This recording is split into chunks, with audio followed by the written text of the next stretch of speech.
Good morning. So here's today's starter. So we've got a vectors question and sort of a forces question here. So 2 revision questions for your assessment on Friday. So if you pause the video, have a go at those. Again, if you don't know how to do these, you need to get help from your teachers this week. So here are your answers. So there's your first one. So it's a show that, so you've got to justify it. And then your answers to question 2. Right, here's today's lesson. So we're going to start with some simple arithmetic about what we mean by a quotient and a remainder. Now, 7 divided by 2. There's lots of ways that you can think of this. You can think of it as 3.5. Or when you used to do simple division with remainders, you would think of that as 2 going into 7 3 whole times with 1 left over. So we would think of this as 3 remainder 1. Because 2 isn't a factor, and this is because 2 is not a factor of 7. So if something is not a if something is not a factor and you are dividing by something that is not a factor, you will have a remainder. Now we're going to use this same idea when we divide polynomials, and you've been dividing polynomials in year 12 and everything went in really nicely. There were no remainders, you were only dividing by factors. But in year 13 you are going to be dividing by things that aren't factors, so you're going to have a remainder.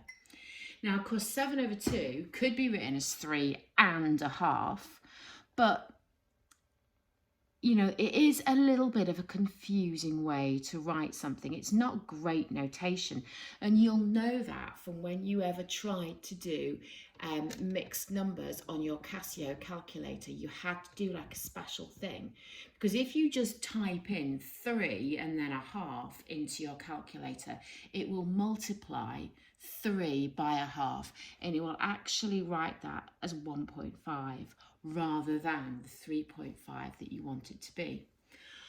A more correct way of writing it, or a way to have got round that if you hadn't worked out what button to use on your little Casio calculators, is 3 add a half. You know, there can be no mistaking what that means. That is 3.5. That is the same thing. So let's think of this in another way.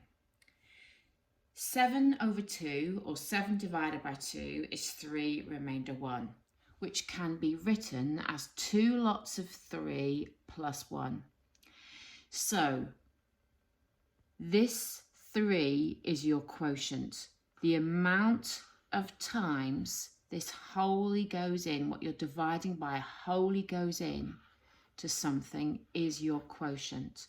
And here is your remainder. So if we think back to what we have here, the 3 is your quotient and the 1 is your remainder. And you can write, as you know from your simple numbers, you can write your remainder over what you're dividing by. So what we're now going to do is apply this idea to polynomials. So, is x minus 2 a factor of x squared plus 7x plus 3? Well, you know that it isn't. You know that it isn't because, you know, you can't factorize this. So it's not going to be a factor. But you could use the factor theorem to find out what's going on.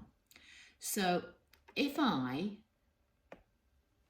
use my factor theorem, I know that if I put 2, and I'm using p, but actually that's because we used to use p, but on your new course they like f, don't they? So if we substitute 2 into here, we're going to get 2 squared plus 7 2's plus 3, we'll get 21. We don't get 0. So we know it's not a factor. So let's see what actually happens if we try to divide. So example 1, Find the quotient and remainder when x squared plus 7x plus 3 is divided by x minus 2. Now you may already have an idea from what we've just done what the remainder is going to be. Now I'm going to set this up using polynomial division. You can use, I think this is Reed sent you a video of a different method. Again, some of you might like comparing coefficients, but unfortunately that comparing coefficients does get more challenging when there's going to be a remainder. So let's have a little look, and I'm going to use polynomial division, and obviously I've spoilt it there for you because I've got the answer.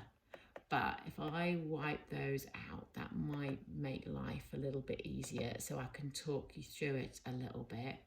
So if I make that a bit thicker, so we just get, whoa, I haven't done that very well. So let's have a little look at how, obviously I know you know what you do with polynomial division. So basically x goes into x squared x times.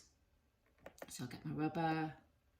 So put your x, now I know some of you will put your x over here, some of you put it over there. The next example, we've got it going over the x term there. But I kind of like to have them lined up so I can see what I'm doing. So you multiply both of these by x and then you do your subtraction. And of course, 7x take away negative 2x will be 9x. So instead of squashing your remainders in, you write it down here. So you're just doing long division and then you drop down your next term.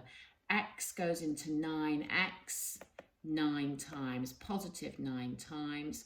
So you then multiply this by 9, so you're going to get 9x minus 18. So 9x minus 18. 3 take away negative 18 is 21. So your quotient, well, there it is. Your quotient is x plus 9 and your remainder is 21. Now that could be written like this. So you've got your fraction, your numerator, you're dividing this by this. You're dividing x squared plus 7x plus 3 by x minus 2. And you've got x plus 9 plus 21 over x minus 2. So that's another way of writing it. So if you were asked to simplify this, this is how I think you should think of it. First of all, you know, are there any common factors? This doesn't factorise. What would have been really nice is if you could have factorised this and that there would have been a factor of x minus 2 and then you could have done a really lovely simplification. That would have been great, but that hasn't happened. Right, it's interesting that your remainder is 21. If we go back to see what happened here, when we substituted, when we went to see if x minus 2 was a factor, so we were looking to see if f of 2 was 0, it wasn't. F of 2 is 21. So what you can notice here is that if you're dividing, well, if you're dividing by something and you want to see what the remainder is, you can treat it as though you're using the factor theorem and whatever comes out will be your remainder. So let's have a little look here. So we're going to write this in that form. Now, this won't factorise to give us any help with that. So I'm going to do polynomial division. And again, you can see I've sort of spoilt it a little bit by putting my answer in. So let's wipe that out for a second. So obviously 2x goes into 2x squared, x times. So again, you've got your x there. And again, they've put it, because I've taken this from the textbook, they've put that over the x term. I know some of you might like that. And then they've multiplied those by x and then done a subtraction. I like to write a subtraction here so I know what I'm doing. It freaks me out if I can't see it. So there's my subtraction. I've got a very strong subtraction there. So 5x take away negative 3x is 8x. Drop the plus 1 down. 2x goes into 8x positive 4 times. You now multiply this by 4. So you're going to get 8x take away 12. Again, I'm going to want to see my little subtraction there. I feel it helps me. And then I'm going to do my subtraction. 1 take away negative 12 is 13. So my quotient is x plus 4 and my remainder is 13. Now the question didn't say get me the quotient and get me the remainder, although that's what I needed to do. It wanted it written like that. So you must make sure you write it like that. So, right, a little note here. Annoying numerators. So a half divided by 5x minus 1 can be written in that form, and similarly 3 over 5 divided by 2x plus 7 can be written in that form. So just extending these ideas, talking about remainders. If we have a function that is divided, now the issue here is I don't know the coefficient of x squared. I know that when this is divided by x plus 1, the remainder is 12. So the problem is I don't know the quotient. So what I'm going to do is I'm going to use this idea that we saw right back at the beginning. That when we divided, we went to see if x minus 2 was a factor, out popped 21, which was my remainder. So we're going to use this same idea. I'm trying to divide by the factor x plus 1. So I'm going to substitute in negative 1. Now, if x plus 1 was a factor, out would pop 0 when I substitute that in. But we know it's not a factor, we know it's got a remainder of 12. So if I substitute x is minus 1 in, out is going to pop 12. So, okay, so I've tried to write that down there. So in we go, hoping that's now there. No, come back. Right, there we go.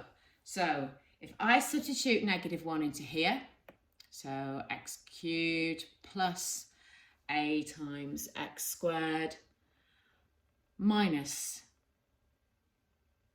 x plus 10. So I've substituted my minus 1 in, just be careful. It's so easy to make a mistake with your negatives. So obviously, what's your takeaway 1 there? So I've got a is 2. Now you've found what a is, you can now get your f of x. The question could ask you now, it hasn't, but it could ask you to find your quotient. And all you would now do is you would do your polynomial division of this and you would divide it by x plus 1. But you don't need me to show you, we've already shown you that twice. So let's have a look at the questions. So the questions, first of all, you're going to divide by x minus 2, get the quotient and the remainder. Part 1 and 2, straightforward polynomial division. So what I should have said there, and I've actually not probably given you actually a question there. So what the question is supposed to do is it's supposed to have said, write this in the form. So I'll add that on.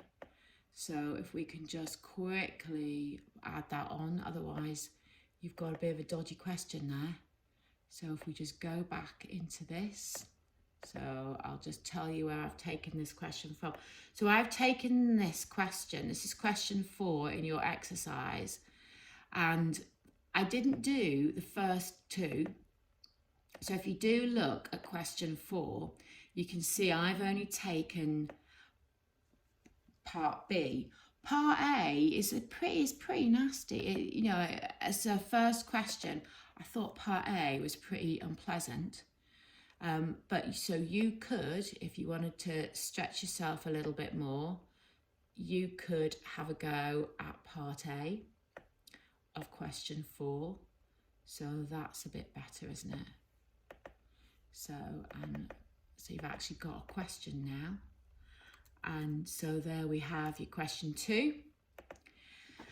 Question 9 and question 10 are quite straightforward. Question 11, I've given you a little bit of hint. So you can see clearly that if you do polynomial division now, which you can do, is that is so not going to give you that as a denominator. So what you might want to do is simplify that first to make your life easier. So it's looking for a constant there and a constant there. And if you do polynomial division as it stands, that's not going to give it to you. But it's really up to you. You could just do your polynomial division and then simplify later, or you could simplify first. It's totally up to you. So maybe, you know, you don't have to have that really. I'll get rid of that. And then harder questions. A little bit of an extension here for you at the end. And again, here are your solutions. See you tomorrow.